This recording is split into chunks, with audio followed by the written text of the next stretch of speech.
Hi everybody, this is Rhys Barber from Audiology Associates. Thanks very much for watching that earwax removal compilation video today. Oh my goodness, we've got a real mixed bag of stuff in this one today. But this first one, my goodness me, these earwax plugs were so big. They were really chunky old plugs in this one. Now you can see here, I've got the standard size ulnar tube in here. Now this patient, just to give you a little bit of a backstory to this patient, basically they've been having problems with their ears for a long time, but found it difficult to get into clinic. And I think there was a little bit of nerves. They were nervous about coming through, so they've been putting off.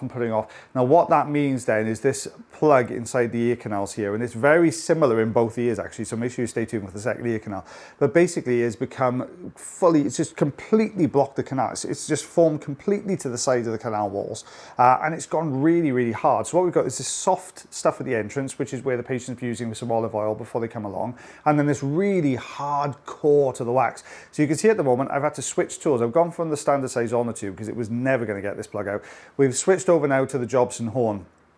The difficulty we have now with the Jobson horn, in order for this tool to work effectively, if you've got a plug, which is pretty much what this plug looks like, we've got to get over the top of the Jobson horn so the angle drops behind and we can pull it through. Now, what we've got here is, because it's completely encased around the canal wall, we haven't got the gap at the top. So what you saw me do then was go just as far as I could in, and as I pulled down, it cleaved the softer section off the front. So what I've decided to do now, the St. Bart's hook I've put in now, I know a lot of you are going to scream and say, well, you know, there's no gap there. You always say you can't use the St. Bart's hook with no gap. I'm not trying to get behind it with this one. Because that hard core in the middle, I'm trying to get the hook into the hard core to pull forwards. Unfortunately though, it is pulling it and it's moving it. It's bringing it around to the side here. It's almost twisting the front end, but I just can't get it to penetrate into that hard section here. You'll see now as I pull down, what it's done is just taken the softer material. We left a little groove in the top there where the St. Bart's hook was. So we're going to switch now back to the Jobson horn. We've moved everything around a little bit. We've created a little bit more of a gap. We're just able to get over the top slightly. Now watch now. As we start to pull this down, now we're getting that movement. But can you see it start to get a little bit looser towards the end? It's because the plug twisted rather than pulled forwards. So as it twists, the Jobson horn wants to pull out from the side. So we've got to reposition it now over the top. There we go. You can see we're just pulling this forward. So you can see I'm moving, repositioning, moving again. And that just helps us to get behind it. But look at the size of this plug, guys. It is huge. It is absolutely massive. And you can see we've got this layer of dry skin that's been sitting underneath it as well, which has been contributed to drying this whole thing out. We'll take a look in a second. And what you'll see in a second, let's just appreciate the plug. Look at the size of this thing. It's huge. So I'm surprised the patient can hear anything at all out there, I gotta be honest. When you take a look behind it, you can see this really mottled appearance to the skin. That's this really dry layers of skin. There's been lifts of skin, drying everything out. Patient, my goodness me, the patient thought they had supersonic hearing after this.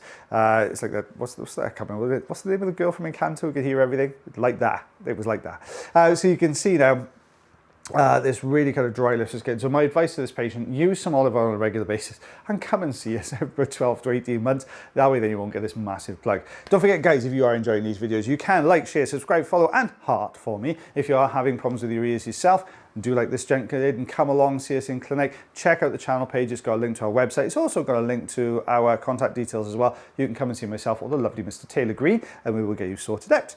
And you can see now that we've got exactly the same problem on this side. So yeah, I'm using the suction tube first of all just to reposition. We're going in now with the St. Bart's hook with basically the same idea as the last one, just to try and bring this forward slightly if we can. Now, the difference between this plug and the last plug is basically with this plug we have got that hard core to the plug as well, but at the entrance we've also got a few looser, harder bits. Now unfortunately what's happening here is the St. Bart's hook can't get into that deeper section of the plug. It's only penetrating into those softer and looser, harder bits at the front here. So what I'm having to do here is I've got to try and loosen this plug somehow. I can't get any tool behind it at the moment, so we're going to have to reposition. So that's why I'm using the standard size ulnar tube. Now the first thing I'm doing here is let's get rid of the looser bits that the St. Bart's hook had just managed to loosen up a little bit in there. So we're going to get rid of those first of all, and that means that we can then start to move the plug a little bit just to try and create some space to accommodate another tool as well. Don't forget guys, there are 3 patients in this compilation video, all very different as far as I can remember, so make sure you stay tuned for those as well. I know the hardcore subscribers, you will always stay to the end because you are hardcore subscribers. But if you're new patients, if you're new subscribers, you might not know that we throw lots of compilations in sometimes. Guys, don't forget we are Monday, Wednesday, Friday at the moment. I'm giving you longer videos, you lucky people. So you are getting slightly longer videos at the moment, which we'll carry on doing on our 3 days. It does make it a little bit easier for me. It means I get to see my little grandson tonight as well, which is awesome. So what we can see here, we're just loosening everything up. We're throwing everything. We've had the St. Bart's hook, we've had the suction tube, we've had the Jobson horn, and we've got the Rosen inserter in this one as well. You can see just that little kind of drop away from the roof of the canal there. So I'm going to aim to get the Rosen inserter in there because the Jobson horn won't quite get in there at the moment. So watch what happens now as we start to pull this forwards. There, we had the movement, but did you see how it just cleaved straight through? That's the only drawback. I love the Rosen inserter, but that's the only drawback I find with it. It's obviously very thin end, means you can get into those gaps, but because it's also a thin end, it means that it does tend to pull through the wax a little bit more easily, but it is moving the plug forwards, which is great. I don't mind, as long as it's inching towards the entrance to the canal so we can get this out, brilliant. What you can see at the moment is kind of arcing around the wax. So I'm having to reposition it. Now it's breaking this front section now, which means this Rosen insert is going to run out of usefulness now in a second. There you go. It's just too loose now. But the St. Bart's hook has that wider angle, not wider angle, sorry, that wider plate at the front there, that 90-degree angle, which means it's great for this type of problem now. So we're going to pull this out. Look at that coming away. We thought the first one was chunky. I think this one is chunkier. That is a word. I'm sure chunky is a word. So you can see there that little grey material underneath it, but that is a fair old plug. Look at the size of that bad boy. So we'll take a look behind it. There we go. You can see now the eardrum looking lovely and healthy. Ear canal wall skin looking good as well. Slight mottled nature, but this is, take a look at as we remove this piece now. We lift this front section, and you can see here it's just not really budging. When we drop behind it and peel backwards, this is the fine end, by the way, look how that peels away. You can see that sort of with that surface layer is really, really dry. Olive oil is going to massively help this patient. It's really going to moisturize this canal. It's going to restore some balance. What's very Star Wars? It's going to return the chin. Star Wars on the brain. My son is mad into Star Wars. Sorry guys, we were talking about it last night. It's going to help to restore, that's the word I was looking for, the health of the ear canal wall. Is going to migrate out. So 4 centimeters, 1.5 inches. But look at the size of those plugs. They're huge. Not only are they kind of long, but they're tall as well. They're chunky plugs. Whew. Right, okay. Second patient is compilation. What's going on in this one? Right, okay, so we've got some, when you see wax like this with this glossy sheen to it, it's either going to be very, very wet wax, which means the patient's been using a lot of oil or wax softeners, or it's going to be very, very dry, hard wax. Now in this case, it's very, very soft. You can see as soon as we pop, this is the standard sized Zollner tube on here. As soon as we pop the standard size Zollner tube on top of this, you can see it all getting sucked inside the machine. So it's all just getting hoovered up in here really, really easily. Now what we're looking for now, we will always have, as we did on the last patient's ear canal and wax, we'll always end up with this sort of hard core of wax that will be in there somewhere, and that's what I'm trying to find here. A little bit of loose skin just came away then. So we're lifting now from the sides. There we go. Let's try and get a good old grip. There we are, lifting again. You can see those tiny pieces all getting sucked inside that machine. You know, really, really kind of getting, it sort of almost looks like imploding. It's all just disappearing up the tube here. When you get a lot of wetter wax disappearing up the tube, you've got to flush the tube quite often because it tends to coat the inside of the tube as well. So it really narrows the amount of suction you get. Narrows the tube, reduces the amount of suction. Sorry, my teeth, I can't talk today. So it's coming away really, really well. Let's lift this up from the bottom. There we are. We've got this harder plug now. Just sheared a little bit off the front end there. So we're just going to go back in, see if we can get this going.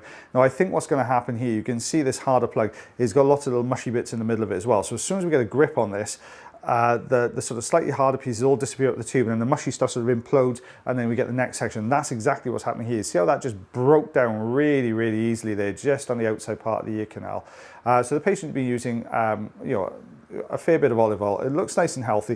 I'm just going to go in and just tidy up just around this outside edge here a minute, and then we'll have a good look at that eardrum, make sure it all looks nice and healthy as well. Now, in this particular case, this patient, the first ear here, this one, they had most difficulty with, so they used a lot of olive oil. Now, the second ear canal, they didn't use as much. They used a day or two's worth of olive oil.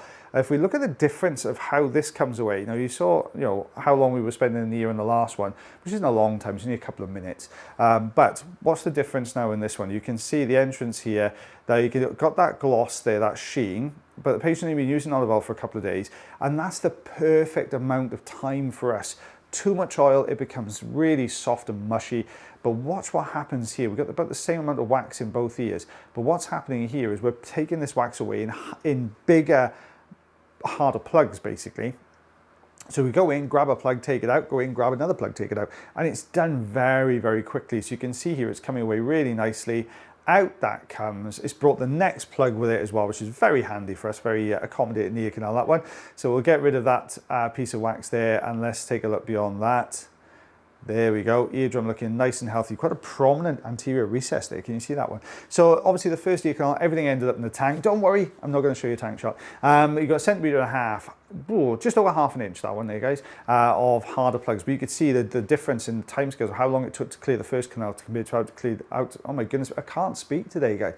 As opposed to how quickly it took me to clear the second ear canal. Oh, this patient, lovely, lovely, lovely lady, this one, she came through. Actually going through chemotherapy treatment at the moment. Now, anecdotally, I don't know whether other audiologists noticed this as well, with chemotherapy, what we do tend to find is the patient will have much sort of drier wax, drier skin. Now, this is something I've noticed in clinic. I don't know whether this is something everyone else notices as well, but you can see we've got this ring of skin and wax that's really hardened up. You'll see it more prominently in the second ear canal, this patient, but really hardened up in here, bless her. So what we did here, we just sort of draw this down. Now this is with the fine end, so we're just bringing this down very, very slowly. I'm having to sort of turn it. It doesn't want to come away easily. I'm just going to fold it over. Now, we're right at the entrance to the canal, so it does get quite bright in a minute, guys, and that's just because I've had to drop the endoscope outside of the ear to be able to get beyond. But we're going to put the Rosen inserter in here. You can see it getting quite bright. We should show you this now in a sec. Rosen inserter going in. We're just going to go over the top because this is actually formed in this sort of C shape. So at the moment, if you imagine this is how it started, now we've repositioned it, it looks like this. So we can get the Rosen inserter in this bit and pull this through, which is exactly what we're doing here. Make sure you stay tuned for the second ear canal as well. It's very different to this one, but it's, the process is the same, but it looks very different. So you can see that that little sort of circle there, looking much healthier there, guys. Don't forget, if you've made it this far in the video, you must obviously like wax removal videos. You can subscribe, heart, follow, share, like all those things for me. That would be absolutely, unsubscribe, that would be absolutely fantastic. But you can see now this second ear canal here, very dry layer. Now unfortunately this is right down on top of the eardrum, which makes it a little bit more difficult to remove. Patient has been using some olive oil just to try and loosen this up a little bit, but you can see this really deep section here. So we're having to sort of very slowly tease this apart. Now what we've got here is layer upon layer upon layer of dry skin and wax. So they're all sitting one over the top of the other here. So we're just going to start to lift, not really budging. Now what you can do sometimes, what I'm doing here is dropping the suction tube in the center, and we're going to hold it there just for a second or two, just let the suction build, and sometimes that's enough just to get enough of a grip to pull it forward. If we can get it away from the eardrum, we've got more options. If we can get it out the whole way, fantastic. And you can see it's really coming away nicely here. Now when we start to bring this out of the canal, what you'll see is there's this layer of dry skin that's sort of tailing off further back. Now, the reason this patient wanted this removal, they felt they had some problems with their hearing. Now, one of the possible, it doesn't happen to everybody, but one of the possible side effects you can get with chemotherapy is it can actually, it can sometimes be a little bit ototoxic, which means it can actually damage the hair cells in the inner part of the ear, causing hearing loss. So the patient was experiencing some hearing issues and didn't know whether it was the wax causing it or whether it was the actual chemotherapy itself. Now this is a patient we'd seen a few years ago, and luckily we'd done a hearing test on them at that point. When we retested today, patient had experienced quite a significant drop in hearing, so the chemotherapy had actually affected their hearing. But as with everything else, you weigh it up, the damage is already done. chemotherapy obviously has a very, very important role. And then you look at hearing and you think, well, okay, what's the trade-off? You know, what is the trade-off? We need to make sure that, you know, we get ourselves and we treat the cancer rather than actually, you know, causing more problems with the ears. But, you know, it's always that fine line.